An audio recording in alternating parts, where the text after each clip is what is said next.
Somebody at your level of success, what does a first date look like? You know, we go out for sushi, and I'm probably going to the strip club. It could be a $3,500 date, but I got more options than Baskin Robbins. We might actually be Eskimo brothers. Right. Yeah, who knows? Good chances. Good chances. Yo, what's up, guys? Welcome back to the channel. Today we are in a different setup, a different environment. That's because we're doing a podcast. And before I introduce you to my guests, the reason why I'm doing this is because I really want you guys to gain a perspective of what it's like to date, especially when you have money. Because I know a lot of you guys are, working on your wealth and your careers. And, I ended up meeting Jermaine here a few times. And I remember the first time I was at the men's luxury spa, the opening of it. Yeah. And I saw this guy. He was dripped out, wearing a Miri, the Richard Mille. And I was like, yo, this guy must be a rapper. Right. Who is this guy? Right. Either that or he's scamming. Right. Come to find out, it was neither. We met a second time with the Desirable Truth. He was doing the street interviews. Mm-hmm. And that's where I got to know him a little bit more. And I was thinking, why not do a podcast, sort of share the perspectives of what it is like to date as somebody who has quite the level of success and wealth you have.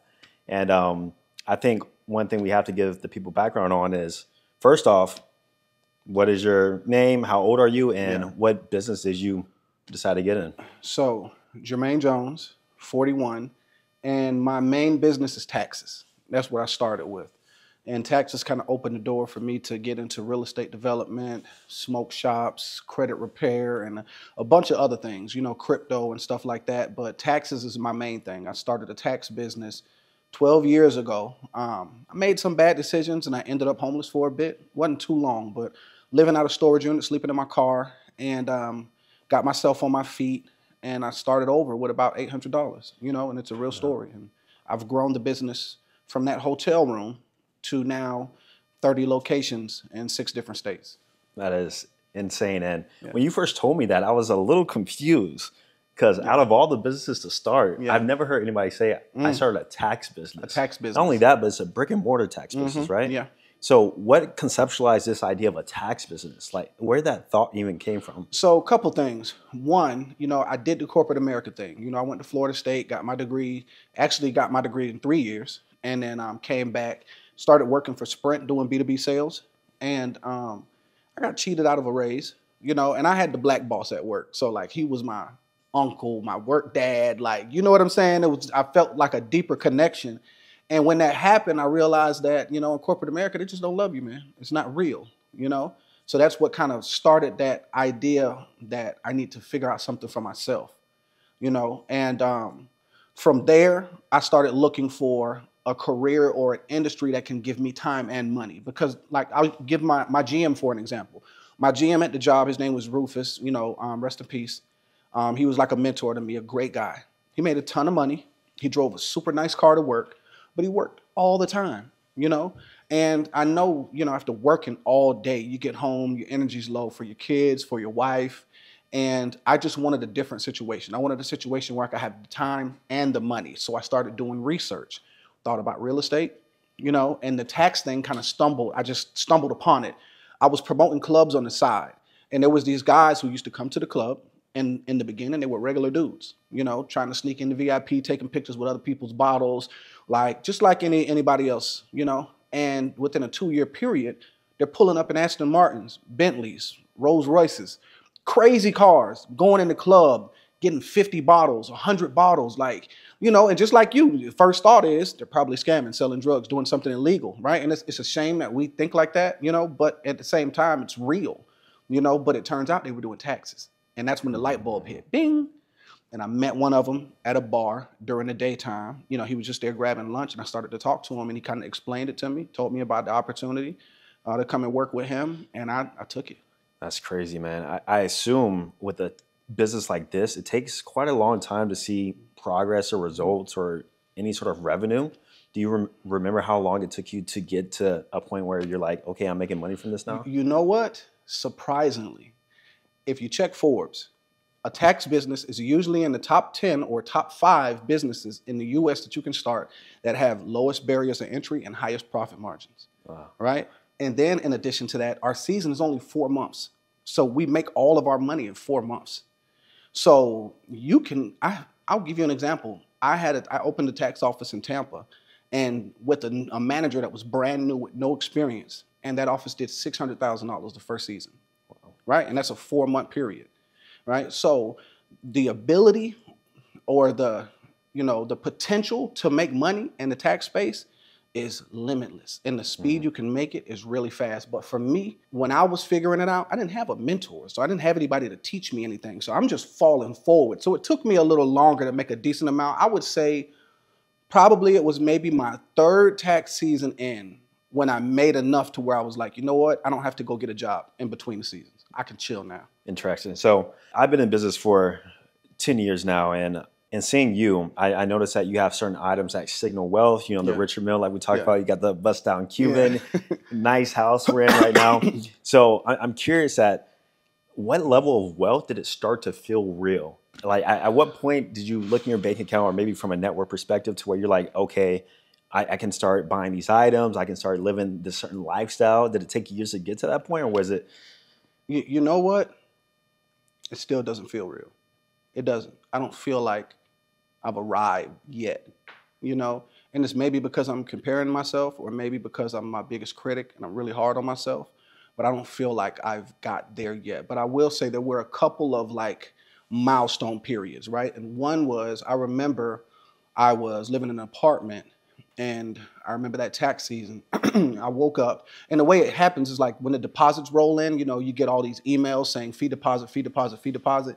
And because I have a bunch of locations, I get tons of those. And I remember one day looking in the bank account. This is maybe February in the tax season, so we're only halfway through, and my bank account was over $1 million. And I was like, oh, wow, I did it. I'm here. Looked at it for a second, thought about it, and then just kept going. Didn't take any more time. But that was a milestone when I got there, right? That was one big one. I'll say, you know what? I'll say, how about this? I'll tell you what kind of made me feel like I knew I was doing okay. When it didn't matter how much food cost, like when I go eat, I'm just going to eat what I want. No matter who is with me, no matter what, we're just getting whatever we want. And when the bill comes, I'm not even asking for the bill. I'm just putting the card down, right? That made it feel real. I also, when I stopped realizing how much little expenses used to cost, things that used to be important, like gas, car insurance, tolls, all that type of stuff, my light bill. Like when I didn't know how much any of that stuff was, that's when I was like, oh man, I gotta be doing okay. Because it doesn't matter what it is, it can't affect me. There's no amount of money that gas, lights, tolls, or any of that could ever be in life that could move the needle for me. So that's when I started realizing why I'm above a certain level, Yeah. So I've done research on this too, in terms of how much money makes somebody happy. And it always comes back down to the point where your bills are paid easily. You don't have to think about the price of food, like you said, or gas, or any other thing outside of that. And the luxury items, the watches, the cars, those are kind of just like the cherry on top. Yeah. Yeah. Did you feel like at a point of your net worth and success to where that felt like you could do some of those things? Or did you always sort of get whatever you wanted as long as you had enough money to, buy it twice maybe? Or so I used to fake it till I make it. Okay. So this is my thing, right? I would always double down so hard on my business that I would only leave enough money for me to be able to feed myself for like a couple of months, right? Every tax season. That's how I scaled so fast. I'm taking everything, dumping it back in, opening as many offices, hiring as many people, scaling as hard as I can, and leaving almost nothing for myself. But what I would do was I would buy jewelry and watches and stuff like that, the fake version of the real one that I could afford. Right? Oh, okay. I would never like be those guys that have a fake Richard Mille on and it's like you still live with your mom. You know what I'm saying? Like that doesn't even look real. I would buy something that I could really afford, but get a fake version of it so that I can stay liquid to be able to flip the money, right? So that was kind of my thing. But when I started to get money, like you got to understand, I wanted to be a rapper first. That was my dream. Okay. Right. And I was full circle. I was cold. I've been on MTV, BET. I've performed with the biggest names, Ross, Weezy. Think about it, right? I was out there. And I always wanted that rapper look, that jewelry, the chains, like I always wanted it. So when I was able to, I did it for myself, Gotcha. Yeah. Okay. So at this point, we're going to move into the dating segment, which is what most people came here for. But I want to sort of paint the picture first of the before and after. Yeah. And so my question is, before you had all the success, before you started the business, how did you approach dating back then? So I've always been a pretty charismatic guy, you know, even when I had nothing, you know. And then to the girls, I was pretty handsome. You know, I had the features, the hair, the skin tone and stuff. I always had long hair my whole life, you know. So, and I was always like into fashion. So I was always like pushing it forward. Like I'd be the first guy to try the skinny jean thing. I'd be the first guy to try the oversized pants, like the crazy stuff, you know. So because of that, and then just being a person I was comfortable around women, you know. I spent most of the time at home with my mom and my two sisters. Right, although I have 7 siblings, right, boys and girls, but I spent a lot of time around them growing up. So just understanding how women communicate, understanding, you know, just watching them go through what they're going through in their relationships, what they want, what they desire, what they struggle with. I always had a good understanding of women, and I was comfortable. So, you know, I never had an issue like dating girls or getting girls, and because I believe in the law of attraction, and I'm a very good-hearted person, I always attracted good-hearted women. Mm-hmm. It sounds like even before you had the wealth, you've always been dripped out. Yeah, had the swag to the best of my ability. To the best of my ability, yeah. Yeah, or get the fake items, whatever. Right, whatever it was. You signal the status and the confidence and charisma, and probably or as you mentioned, you had the personality and charismatic nature to go alongside with that, so it was never an issue. Yeah. Now, did you back then? I assume you mostly met women in person. Mm-hmm. Like so. Now, I tell you this, I was afraid of rejection, right? So I would not initiate conversations where it was like, I'm trying to get your phone number, I'm trying to get at you. I would just be cool. And that was my thing. I would just be cool. And then after a while of being cool, opportunities would kind of present themselves to me.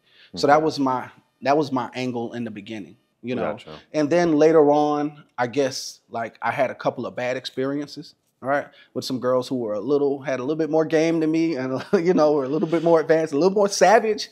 Mm-hmm. And then after that, I just stopped caring. I think that just like took it out of me, and that kind of brought the bad boy out of me a little bit. And then I was like, man, I'm talking reckless. I'm saying what I want. I don't care no more. Some people call that the red pill awakening. I'm not sure if you're familiar with the concept of red pill, basically understanding female nature. But everybody who discovers that usually has some sort of heartbreak story or experience where they were the nice guy, got taken advantage of, heartbroken, Yeah. So that's what it sounds like. Cool. But one big thing within this manosphere and red pill sort of industry is what we call the looks, money, status debate. Mm-hmm. So basically what this is pillars of attraction. Mm-hmm. And it is said that women are attracted to men based on these 3 reasons alone: how you look, which also entails your sex appeal, your money, and your ability to signal that, provisioning, lifestyle, and then also your status. So who you are, leader of men, do people respect you? Yeah. Out of your experience, which I can make the assumption of what it would be, what have you personally noticed in terms of which is more important, looks, money, or status? I think because of what social media is like, perpetuating and stuff like that. I feel like money is so important nowadays to people, generally speaking. But I've noticed that, and this is crazy, and this is kind of like, it's not even one of those pillars, but like charisma, personality, like that's the stuff that's really gonna get you over, man. And that's how a lot of times you see a guy with a girl that you're like, how? There's no way. You know what I'm saying? And that usually happens at a really high level because you're not really looking at a regular guy with a regular girl. Like how? You're looking at those situations where this girl is so beautiful, you feel like she could get anybody she wants and she has this dude, right? How? A lot of times it's charisma and personality, right? But because of social media nowadays, money has become so important. But for me, I don't even think about it, man. I think for me personally, it's been my confidence. Man, I walk in a room like I own a room. And a lot of times that feeling comes because of the relationships that I have. I'm knowing the owners. I know the people who push the buttons and make everything go around. And then also because I get so much respect, wherever I go, because I'm only going where I'm getting respect and where I'm credible. That when I walk in rooms, I literally own the room, So like for me, I think that like makes people be like, who is that? Like, It sounds like the confidence is derived through the status.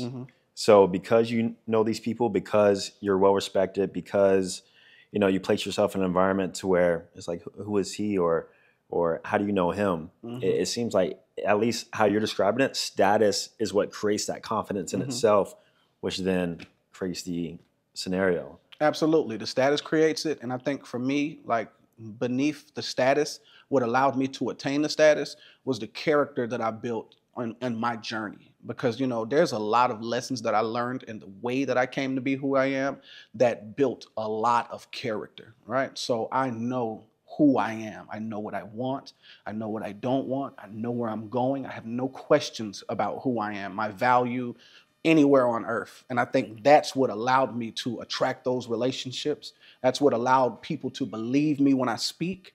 And that's what allowed me to obtain the status. Now, obviously, you still have money in there to some degree. Yeah. You got the nice cars outside, Yeah. jewelry. Yeah. And because of that, this is signals of wealth. Yeah. From your perspective of women, do you notice that they respond to signals of wealth in a positive way? Like, when you pull up in a car, is it like different? Absolutely. Are they turning their head at you? Man, so women nowadays like to play this funny game to where they want to act like they're unimpressed, but they know what time it is. They really do. Like, you can hop in this Rolls Royce with these Tiffany colored seats and these stars and act like it's just a car. But I know and you know what time it is. You know what I'm saying? And although I know you being chill about it, I know you feel away. You know what I'm saying? Because, like, I'm going to be honest, I'm a human. I was a human. I was where you were at. I was poor, or I was, just inexperienced, or I was like in awe because I had never, right? But you don't ever want to show that. You know what I'm saying? But you know what's going on.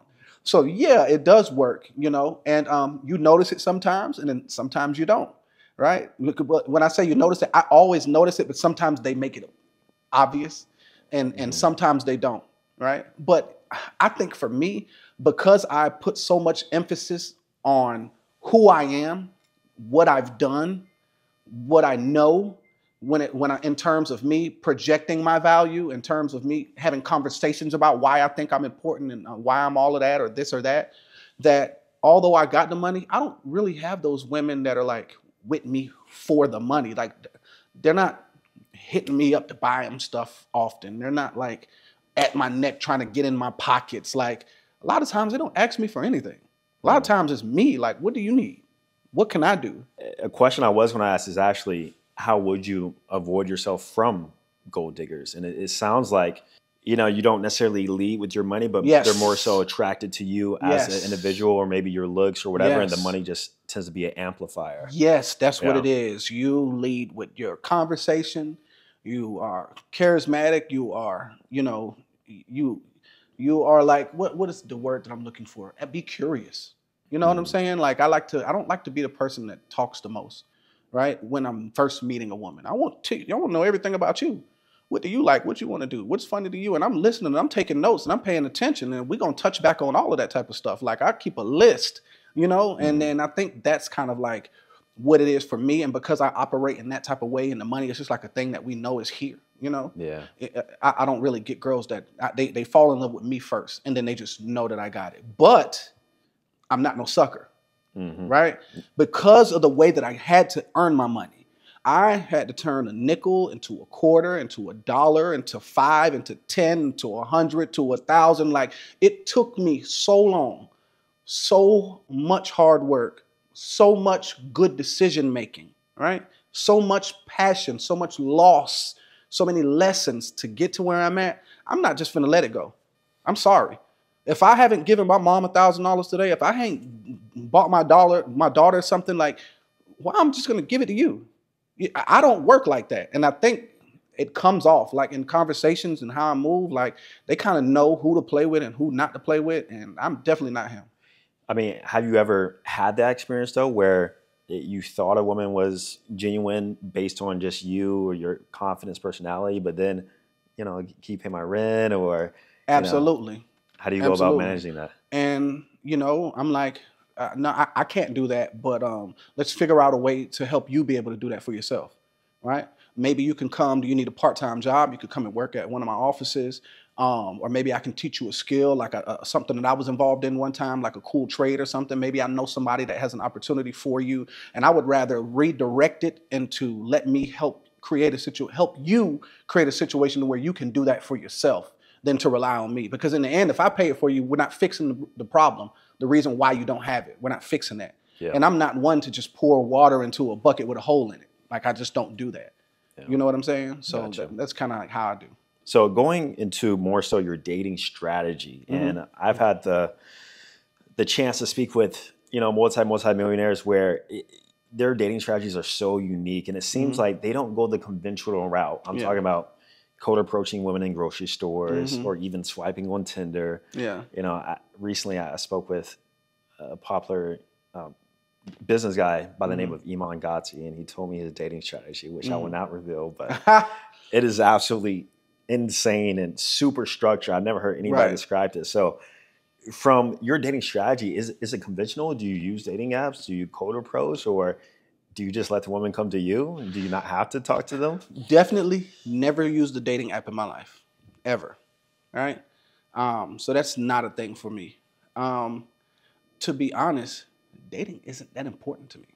What's really important to me is me getting my family to where I need to be, me creating some legacy so that when I leave, you know, my family's name lives on forever, my name lives on forever, me setting my kids up for success, you know what I'm saying, me making it foolproof for them, right? Me helping get my business to a place that if I don't exist anymore, it can continue to run. Like, you know, me working on my health, my fitness, working on my personal development, my spirituality, my relationship with God. Like, all of these things take precedence over dating for me. So I think maybe it kind of helps me because it's not important to me.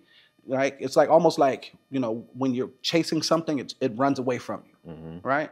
But when you just let it come to you, you know, then it's much better. So it's like, you know, because it's not important to me and I just let it come, you know, I allow myself to be pleasantly surprised by all the interactions I have with women, right? I'm not putting no pressure on nobody, and things just kind of organically grow like that. Like when a woman meets you and it's like, oh, wow, this is the type of guy I would love to be with, but he ain't putting no pressure on me. And it's like, okay, either I'm going to put some pressure on him or I have to continue to make myself available until he can see some value in me.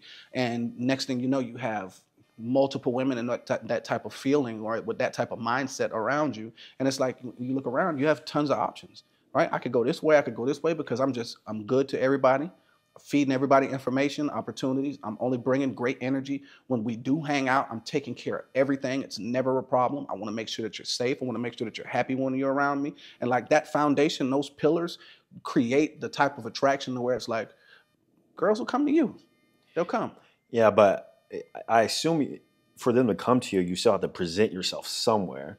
Like, are you at home just working on the business all day? So like, no, where do you meet these women I'm a at? social guy. Yeah. I'm a social butterfly. Like, you know, the term for it nowadays is in the streets. Like, you're always in the streets. Like, man, I like to hang out. I like to hang out. And when I hang out, man, I'm hanging out loud. I'm hanging out loud and fun. Like, I'm the guy who will run into a bar, go holler at the manager, buy a big bottle, pour shots for everybody at the bar until all of the liquor is gone, pay the tab, and walk out and go to another bar and do it again. You know what I'm saying? Yeah. Like, I'm that guy. Like, while the dancing girl is up there dancing next to me, I'm gonna pour a shot for her. I'm gonna have a conversation. And, you know, if you come around me, I'm gonna talk. I'm very charismatic, magnetic with my personality. So I'm gonna talk. And like the way it kind of works with me, usually I'm going downtown or somewhere by myself. And by the time I'm at my last bar, I have an entourage. You know, it might be 8 or 10 girls with me, and it's like, yeah, everything on me. Come on. Just that guy. Come on, man. Let's hang. You know what I'm saying? And at the end of the night, don't worry. I'll call Ubers for everybody. Y'all get home safe. Holler at you later. Yeah. Gotcha. Okay. So one, it seems like nightlife is primarily where you're at, or the streets outside, as you say. Yeah. And then because of how you go about things, you know, the confidence, you speaking to everybody, you providing, in a sense, the fun for a lot of people, you then attract all that to you, and it's just, okay. I'm a fun guy, for sure. Is what it is, yeah. Versus, imagine a different side of yourself where you were like more introverted. You didn't speak to many people, even though you still had the success. Now, I was like that. In the beginning, I was like that. I wouldn't talk to you unless you talked to me, right? Because I was so afraid of rejection. Even from males, like I didn't want to go and try to fit in with a group of jocks or fit in with the cool guys. Like, you know what I'm saying? Like you had to open up to me in order for me to do it, right? And I always had a lot of talents, right? And I'm always projecting my talents, right? So I could dance when I was growing up. So I'm in the middle of the circle. I might not know nobody, but I'm jumping in that circle. I'm finna get down. You know what I'm saying? Or like sports, like, yeah, I wasn't hanging around with the jocks that had all the girls and stuff like that. We get on that field, we get on that court, I'm finna do my thing, you know, and like just me being me and confidently just expressing myself and my talents and stuff like that, it kind of like brought people to me, you know. But then after, like I say, situation with the girls where, you know, they kind of went savage mode on me and took me up through there, that like made me stop caring. I think like there were certain turning points where situations happened and it just made me stop caring about rejection, stop caring about what people thought, stop caring about anything. And then that's when it kind of like made me like, man, I'll go at anyone, I'll talk to anyone, I'll go anywhere, and I'll just, you know. Gotcha. Now, you did speak on how you don't use dating apps. Yeah. However, I have found that some people don't use dating apps, but they still date through social media, specifically Instagram. Yeah. So, like, does it go down in the Man, DMs? listen, bro, listen. Listen to me. I suck at DMs, bro. Oh, man. I am trash. I cannot go through the DM and get a girl into real life. Like, that is not my skill set, bro. Like, I'm sorry. I don't care what I post. I suck at it, man. You know, I ain't figured that out yet. And, you know, then it's probably because I just haven't spent a lot of time trying.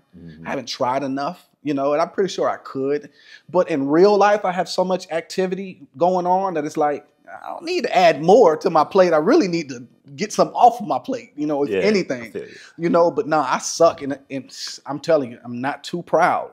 So I know some of my homeboys are fire at doing that. And I'd be like, hey, bro, look, all these girls is requesting me and they talking to me like, how I'm finna get this into real life? Yeah. You know what I'm saying? So like, I will ask my boys, but nah, Instagram, I am trash. I'm the guy, you meet me in real life, game over. Gotcha. Yeah. In real life, Cam. Okay. Yeah. Yeah, man. You just started Instagram, really. Yeah. And you focus more on business with it, so it makes sense. Yeah. I think, and the reason why I know this is because I literally do this for a living. I help guys take that image and portray it online. Yeah. And so I think if you were to post more like lifestyle stuff, show the resources, for sure. Build like that dope lifestyle that women want to be a part of. Yeah. You send a DM. Yeah. And be like, what's up? What's good? Where you at? Yeah, I could. I don't know, man. I don't know. I think maybe one day, you know, I do know for a fact that I should be posting lifestyle because of the way that I'm going about my business. The lifestyle that it allows will help me to sell my opportunities. You know what I'm saying? And I guess in turn, when I start going that route, it'll kind of just happen for itself, which for me is always the best way, just organic everything. Feel you. So tell me, what's your ideal type of woman? Do you prefer somebody who like matches your success, or is that not really a priority? So when it comes to that, like a woman's success is like, it's not a factor for me. If she's successful, great. I've never been with a woman who makes a lot of money. Never been with one. It's hard to find, actually. Yeah. Very hard to find. You know, I've never been with one, you know, so that's a thing I haven't done. But I don't care because, for one, I have resources. I have enough for both of us. Two, I care enough about the people that I'm with to be willing to invest in them. And not just invest monetarily, invest my time, invest my connections, my relationships. Every single girl I ever dated, by the time they left me, was an entrepreneur. Every single woman had a business that I ever dated. Every single one, you know? So I'm definitely about investing in the women that I date. But ideally, and I got to be very careful with how I say this, because I said it. I guess the way that I put it out there last time got me some backlash. So I don't know if you want to flash up that little interview I did with Desirable Truth, but man, they are tearing me to pieces on there. But like, ideally, physically, there must be physical attraction, all right?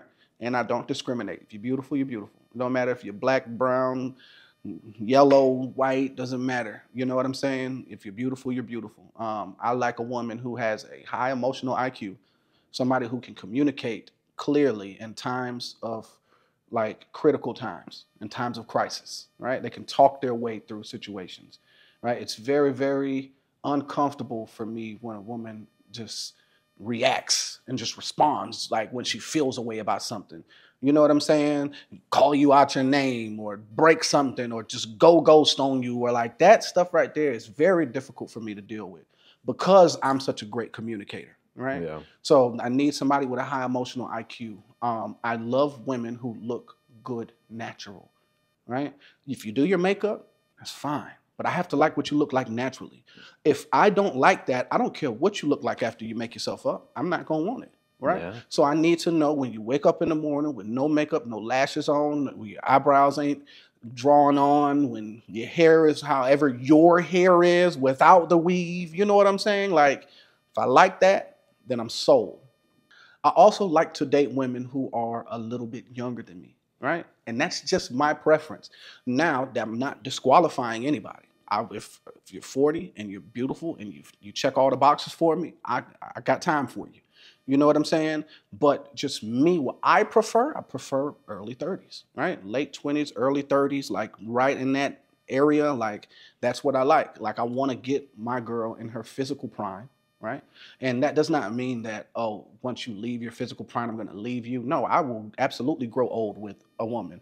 My parents are married, been married my whole life. My brothers and sisters are married. My uncles and aunties are married. I come from a marrying family, and they stay through and stick it out. And I've seen this. I know what it looks like. I know what it takes, and I'm prepared for it. So I'm here for the long haul. But when I'm starting, I want to start mine with a woman who's in her physical prime, right? Mm-hmm.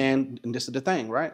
A lot of older women, they tend to not care as much about the physicality of things, right? So it's going to be very few and far in between when you see somebody 40 plus, 35 plus, who's still super tight, super on point, right? Now, you know, but that's just my preference. But if you're together, I got you, right? What else do I like? I like a woman, and I gotta be careful about this, because last time I said a woman who's inexperienced. No, that's not what I want, right? I don't want someone who's seen it all, done it all. Yeah. That's boring, man. You know, I'm trying to take you out to restaurants. You've been there already. She already know what she wants on the menu. Yeah, I want to take you on, you know, the menu by heart. You know the server's name. You know, like, I want to take you on trips, and it's like you've been there 3 times. You went with Future and with James Harden, and your ex-dude was rich, and and it's like then there's no fun for me, right? Because there's a certain joy and gratification I get from experiencing something new with somebody, sharing a new experience with somebody, right? And women typically wanting the man to be a leader and a provider, it's not as much as a problem for them to have a guy who has done a lot, because they want somebody who's experienced, so when they take him there, he knows what to do and where to go, right? Because they like to be led, right? So on the guy side, it's not much of a problem, but on the women's side, for the guy, me personally, I would rather have someone who has not seen it all and done it all, right? Yeah, that's right. And probably last thing, I need a girl who is family oriented and in touch with her spirituality, like, period. Because to me, family is everything. You know, I got 3 kids. I love them to death. My oldest is in college. She's getting ready to go to law school. She's, you know, no loans. She's on scholarship. She's doing an amazing job. I'm super proud of her. And then I got 2 young ones, a 2-year-old and a 4-year-old. They're about to be 3 and 5. And I spend 4 days a week with them, sun up to sundown. You know what I'm saying? And I'm full-time father, full custody of my oldest.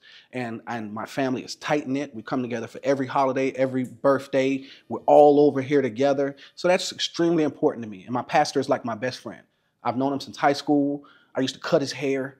And like, that's my dude, right? And because of that, he has helped me establish a better relationship with God.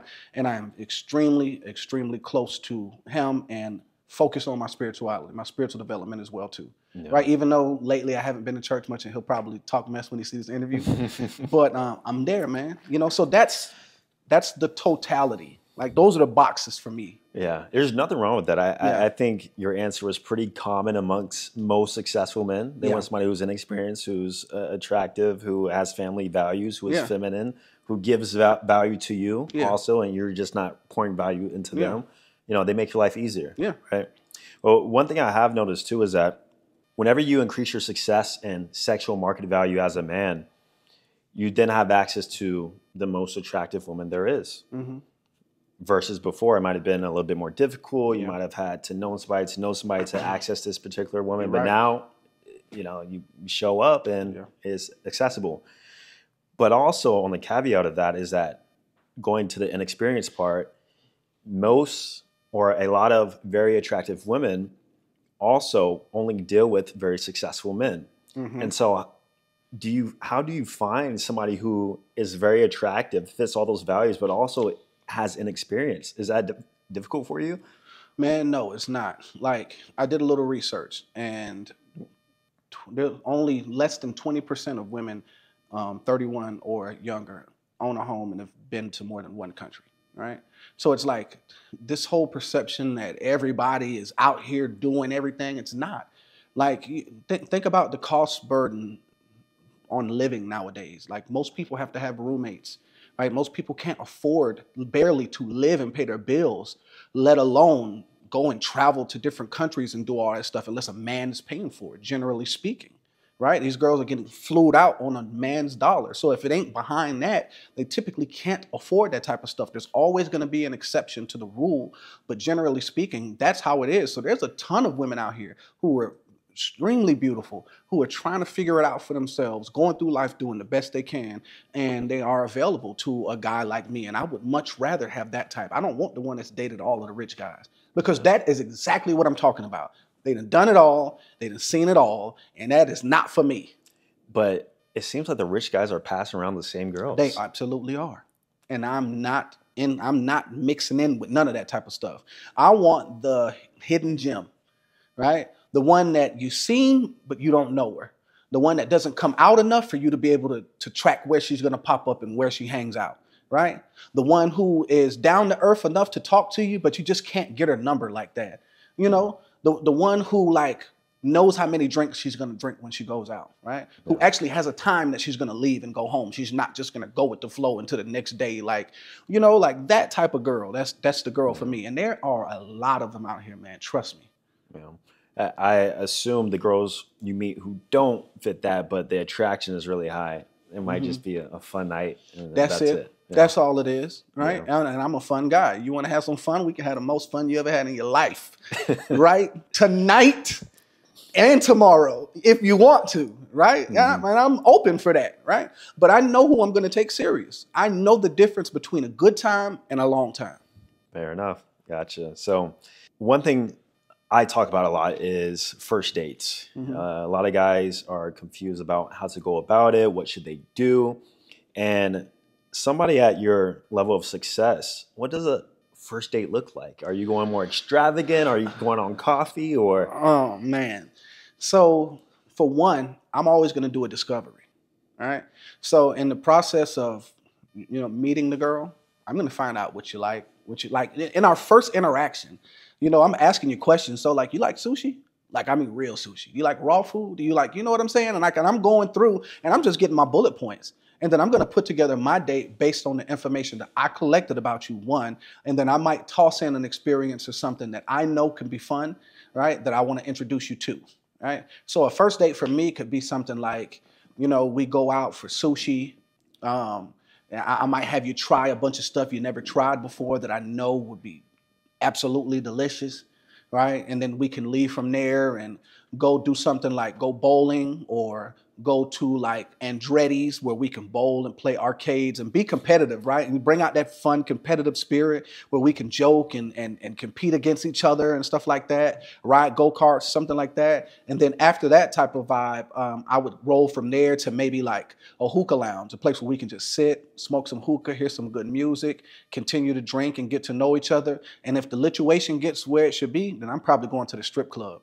You know what I'm saying? And I'm going to find out what your type is, what you like, and we're going to get her, and we're going to throw some money, and we're going to have a ball. But I always make sure that if I take out a bunch of money to throw on the stripper, I'm also giving you something to put away too. Because there ain't no way I'm meeting you, I'm courting you, I want you, but I'm giving this girl all of my resources. No, I got to give you some too. So if I'm taking out $1,000, here, put this $300 away. You know what I'm saying? Tuck that. And then the rest of it we could throw and have a good time, I'd never been to a strip club on the first date. Yeah. Can't say that I have. Hey, I've been to the club, but never a strip club. And I am a fun guy. Like, we're gonna play it by ear. We're gonna see how it rolls. But if everything is hitting and the vibe is right, that's a typical first date. And then after the strip club, your house, my house, the suite. Done deal. Whatever, Yeah, so One thing I usually tell guys is to not invest too much in the first date, Yeah. mostly because there's a high probability that you probably won't see that woman again. Mhm. Now, I do believe everything's relative. So, Mhm. for example, for you, this experience, just off the top of my head, strip club, restaurant, this might minimum $500 to $1,000 on Oh, spent that more night. than that. More, Than that. okay. Definitely a first date with me. The food we're gonna eat is probably gonna end up being around between 400 to 600, right? Because I'm gonna go and I'm only eating high end sushi, right, or high end food, period.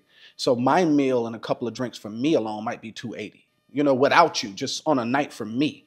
You know, and if I'm trying to introduce you to things and experiment and have fun, then we're gonna try the dope stuff. Let's do the drinks that have the experience where the smoke comes out, and we're gonna do all this cool stuff. So it's gonna be 400 to 600 on dinner typically. And for me, where I'm at, that's not a big problem. That money doesn't matter. We're gonna go out to have some fun. So maybe it might cost us another $200 to get the little coins or the tickets so that we can play games and stuff like that. And if there's any left, then you can keep it, do what you want to do with it. Right. And then after that, a hookah and some more drinks. That might be another $200, and then the strip club. It's just gonna depend on what type of vibe we on. You know what I'm saying? That can go anywhere, But you're gonna leave with something too. Yeah. You know what I'm saying? But that can go anywhere, Yeah. So yeah, Now, it could be a $3,500 date, but at the end of the night, I'm okay. so to a normal guy, a $3,500 date, that's like obviously Yeah. way out of their Yeah. mean, probably even on the Yeah. 20th date, Yeah. it still ain't happening. Yeah. So if you were to have this experience with a woman, Yeah. and then for whatever reason she was to never contact you again, how would you feel? I feel like, boy, she gonna think about me soon. Oh yeah, I'm gonna be on her mind. Yeah. I'm gonna be on her mind, And if I don't contact her again, I'll be like, oh, I can't wait till she bump into me again. Cause she gonna see me and she gonna remember that and she gonna be like, I shoulda, I wish I coulda, right? Because there's no good reason for her to not do it. True. If that happens, there's no good reason. It could be conviction because she's still in and out of a relationship and she ain't all the way out, so she kind of felt a way about where it was going. It could be maybe she didn't tell me about the fact that she's in one altogether, Or it could be she's probably not healed from a certain situation and a certain person popped up and kind of knocked her off her. Like it could be, it's always something out of the norm that would happen that would cause somebody to do that. Because I've been in that type of situation where I took a girl and had an amazing date, right? Great time. Even had sex at the end of the date, right? And I know I'm dropping from the top of the Himalayan mountains. You know what I'm saying? So I know I'm satisfying there too. And then you don't hear from the person no more, right? And then months pass and then you see them again and then they're like, oh man, let me tell you what happened. And they have a legit story. And if everything is good, then you just pick up from where you left off, right? So that has happened to me enough times for me to know that, hey man, do your best, let it go. If she want to be here, she'll be here. And if she don't, she won't. And it's okay either way. Just don't give yourself into a compromise. And what that means is don't give so much, spend so much money, give so much of your energy, give so much that you expecting something in return or you're not going to be satisfied.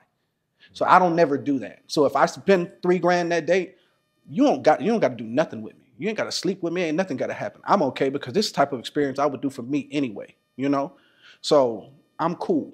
Yeah. Now, for the guys listening, I think this puts in perspective of quote unquote competition. Mm-hmm.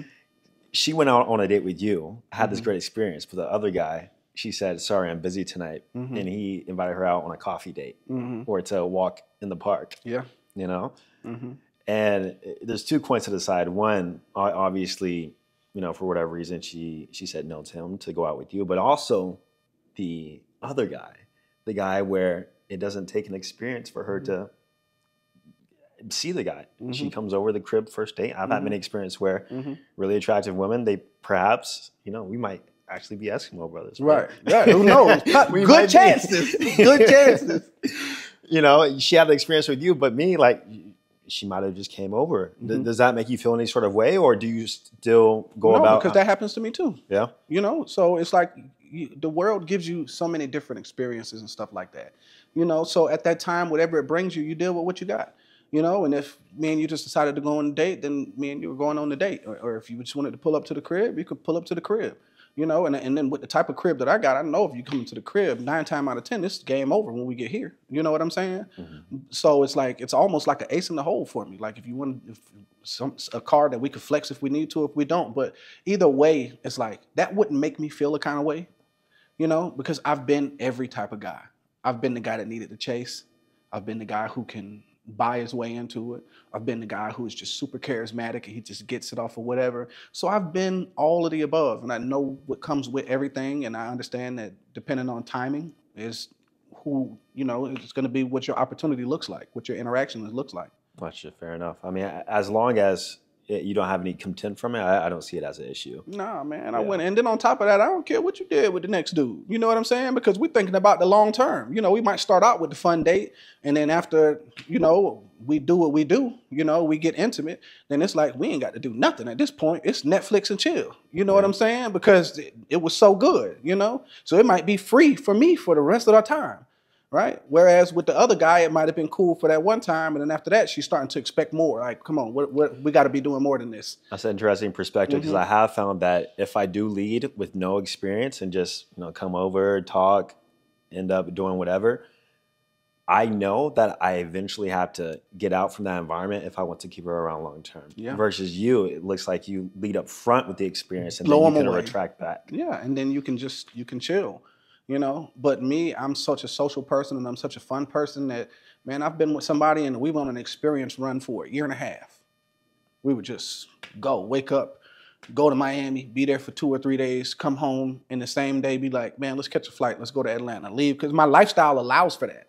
You know, the way my business is set up, the way my work-life balance is, where my work-life harmony is a better term for me, is it allows for that. So sometimes I might just go and go and go and go. And then there's some seasons where I just want to chill and everything I do is calm, you know? Yeah. It doesn't matter what life brings to me, man. I deal with what I got and I love it. I love all of it. Everything about life, I love it. So speaking about intimacy, you were speaking from the assumption that, you know, things might go down. She comes back to the crib. But I personally have found that whenever a woman has high attraction for you, especially physically, she sees your success, she sees the lifestyle, they almost put you in this box where I call the husband box, where basically they withhold intimacy to show to you, like, hey, I'm not that type of girl, or, you know, whatever else, but also secure some provisioning and security from you, maybe in the form of a relationship. Yeah. Do you find that happening often or no?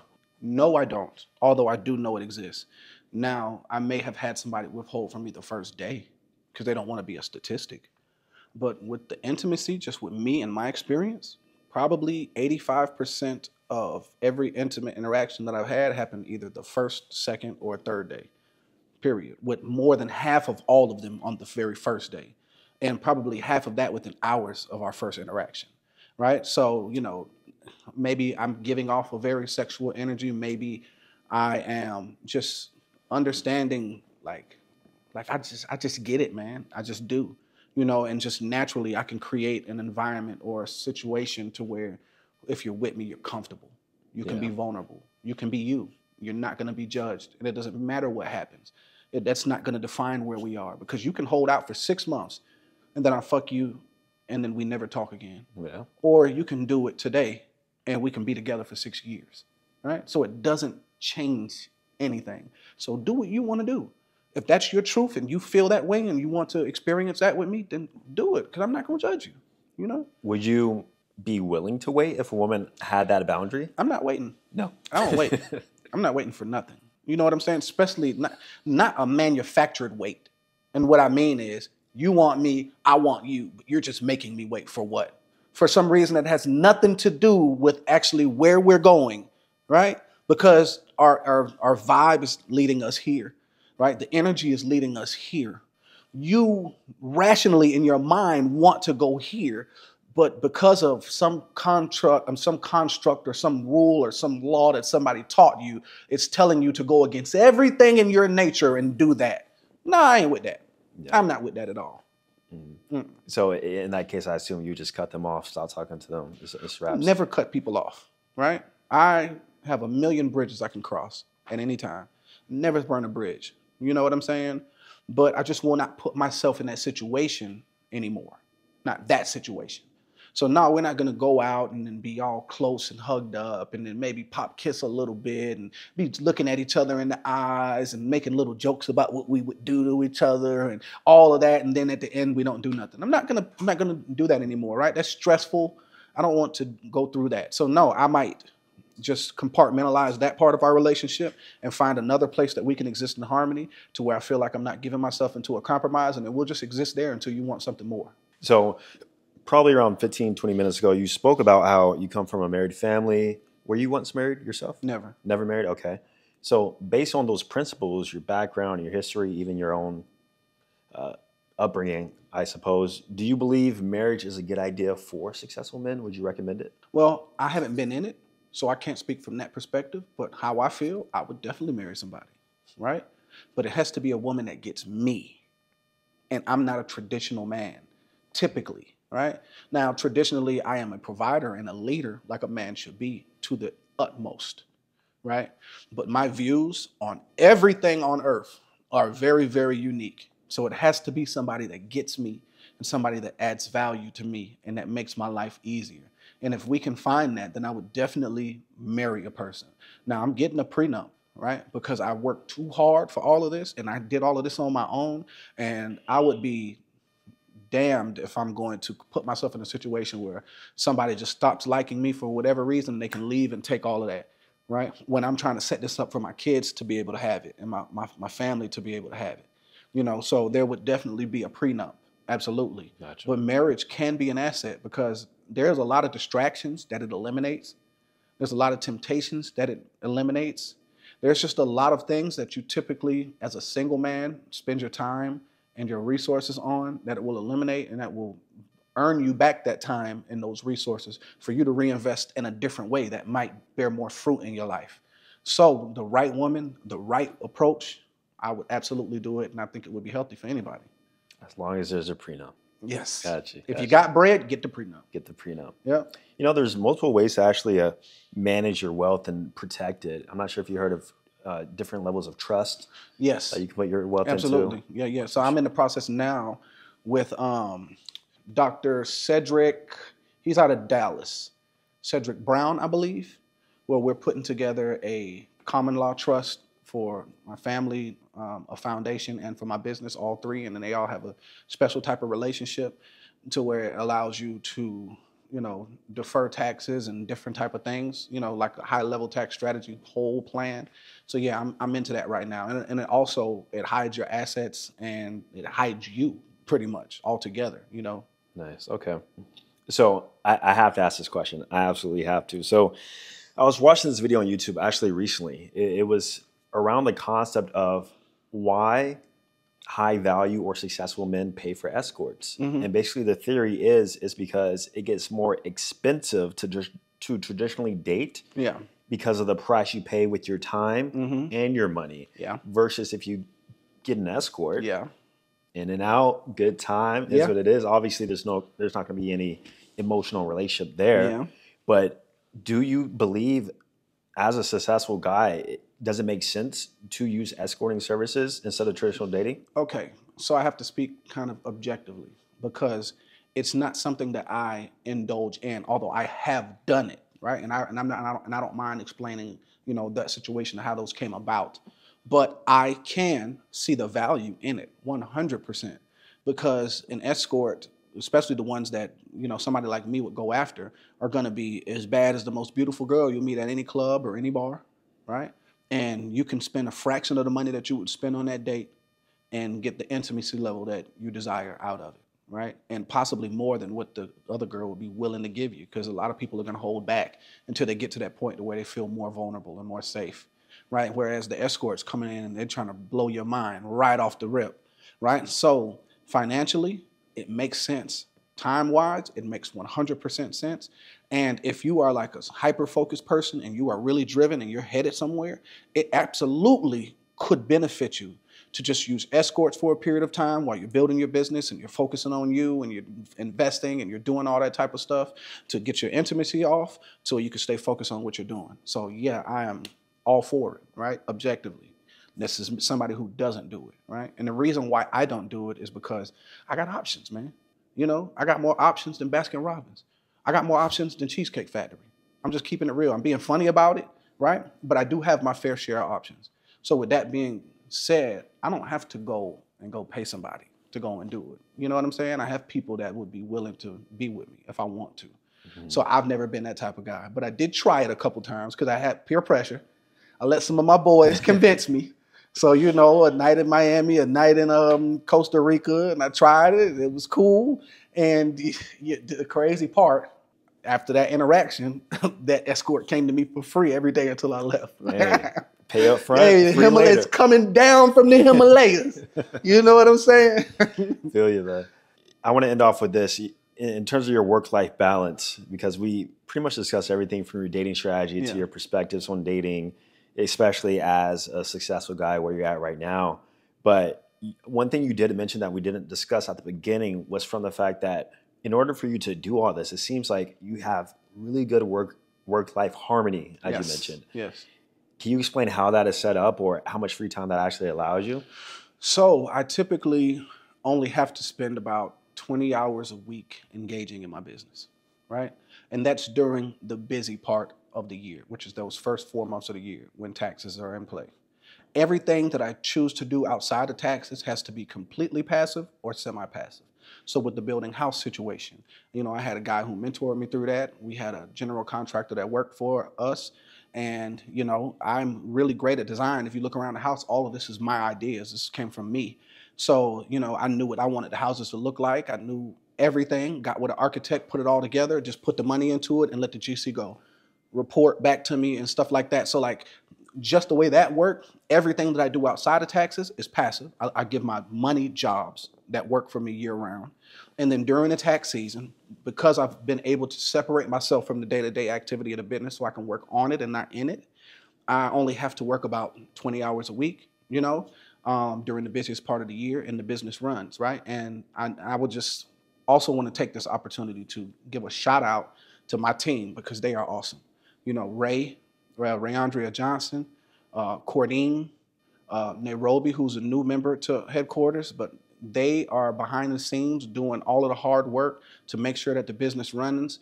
And I would not be here if it wasn't for them girls, especially for Ray, because she was with me for a long time, like when I was getting this thing going, you know, and she made the sacrifice of leaving her job at an early point in order to come, even when the money didn't make a lot of sense, you know, and they stayed down with me and they helped me to build this thing. And then all of my partners, all of my affiliates that trusted me, that believed in my vision, that made this thing a reality, and all of the people on my team that work for me, that believe in me, that feel like what I give them makes it worth it for them. All of that comes together to create the situation so that I can be here right now during the busiest part of the tax season in the middle of the day talking to you, and my phone isn't blowing up and we're not in a rush. Amazing. I think I'll end it off there, man. Appreciate you for hopping on, brother. Yes, sir. Where can they find you at? Instagram? Oh, Instagram is IamJones407. On YouTube, it's IamJones407. I'm new to all of this social media stuff, so don't judge me by the amount of followers or engagement I have. I'm build with me. It's a great opportunity for us to grow together. And on TikTok, it's IamJones407. And on Facebook, it is Jermaine Thankful Jones. And that's where you can find me. Awesome, man. Y'all stay tuned because up next, about to check out his cars, maybe some watch. Do you have more watches or that's just I got a couple more. Okay, we'll check out some other stuff. So if you want to see that, be sure to check out the Patreon. Link will be down below. Be sure to give Jermaine a follow. We'll see you guys in the next video. Peace.